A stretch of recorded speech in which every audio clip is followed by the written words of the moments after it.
မဟာသမယတုတ်ဆိုပြီးတော့ဆွဆွပြီးတော့နေကြတာအဲ့တုတ်တံမှာဘယ်နတ်တွေလာတယ်ဘယ်ပြမတွေလာတယ်ဆိုရင်နတ်တွေပြမတွေရဲ့အမည်နာမတွေကိုဖော်ထုတ်ပြီးတော့ပြောဆိုတဲ့မဟာသမယတုတ်ကိုပဲမဟာသမယတုတ်ဖြစ်ဆွဆွနေကြတာဖြစ်တယ်အဲ့တော့တကယ်တော့အဲ့ဒီမဟာသမယနေမှာယန္နာဖြစ်ပြီးတဲ့တာဝိမင်းသား250နဲ့ကောလိယမင်းသား250တို့စုံညီစုဝေးရောက်ရှိလာတဲ့အချိန်မှာစကြဝဠာတိုက်တဲ့တောင်းကနတ်တွေပြမတွေဟာမအောင်တော်တဲ့မှာဖျားဖူးဖို့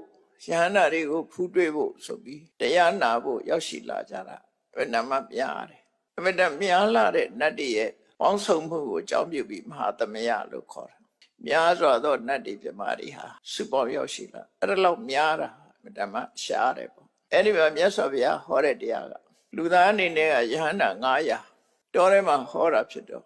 အဓိကကတော့ရှားရှိလာတဲ့နတ်တွေပြမတွေကိုဥတည်ပြီးတော့ဟောတဲ့တရားတွေပဲသို့တော်လည်းလူနဲ့နတ်နဲ့သရဝါချင်းက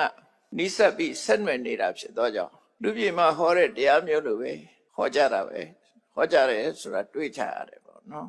အဲ့ဒီချိန်မှာတရားတော်ရဲ့ပုံမှုလေးနက်မှုပေါ်ရင်ထင်ရှားစေရန်အတွက်ပို့ပြီးတော့လဲအာယူတဲ့ပုဂ္ဂိုလ်တွေလွယ်ကူအောင်မေကုံးကိုဖြေတဲ့အနေနဲ့ဟောကြားတဲ့စနစ်ကိုအသုံးပြုတာဖြစ်တယ်